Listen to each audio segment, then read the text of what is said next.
अहम खबर, राहुल गांधी का ट्विटर अकाउंट बहाल कर दिया गया है। आपको बताएं कि एक हफ्ते पहले इसको ब्लॉक किया गया था। राहुल गांधी ने ट्विटर को अपने बयान में जानिबदार करार दिया था और अहम बात यह भी है कि न सिर्फ राहुल गांधी बल्कि कई कदावर कांग्रेस लीडरान का भी ट्विटर अकाउंट सस्पेंड कर दिया गया था। तो इस वक्त की अहम खबर, राहुल गांधी का ट्विटर अकाउंट बहाल कर दिया गया है। दरअसल एक हफ्ते पहले इसको ब्लॉक किया गया था और इस पर राहुल गांधी ने तंज किया था और अपने बयान में उन्होंने ट्विटर को जानिबदार भी करार दिया था। न सिर्फ राहुल गांधी बल्कि कई कदावर कांग्रेस लीडरान का ट्विटर अकाउंट भी सस्पेंड किया गया था।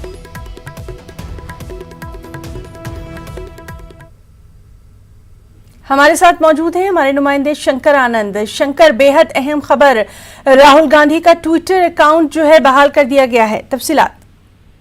निश्चित तौर पे आज की बड़ी खबर कही जा सकती है, क्योंकि जिस वक्त में राहुल गांधी का ट्विटर को ब्लॉक किया गया था और ब्लॉक करने की जो मुख्य वजह रही थी कि जिस तरह से दिल्ली कैंट इलाके में एक नाबालिग के साथ में दुष्कर्म करने की बात कही गई थी, उसके बाद उसकी हत्या करने का एक आरोप लगा था। उसके बाद राहुल गांधी उस परिवार के पास पहुंचे थे और उन पर आरोप जो लगा था कि पीड़ित परिवार की तस्वीर उन्होंने ट्विटर के साथ साझा किया था, ट्विटर पर साझा किया था सोशल मीडिया के मार्फत। तो इस लिहाज से उनका ट्विटर अकाउंट बंद किया गया था। लेकिन उस वक्त में राहुल गांधी ने एक स्टेटमेंट दिया था कि मेरा ट्विटर अकाउंट बंद करके राजनीतिक प्रक्रिया जो है उसमें दखलंदाजी एक कंपनी कर रही है, यानी कि ट्विटर पे उन्होंने आरोप लगाया था।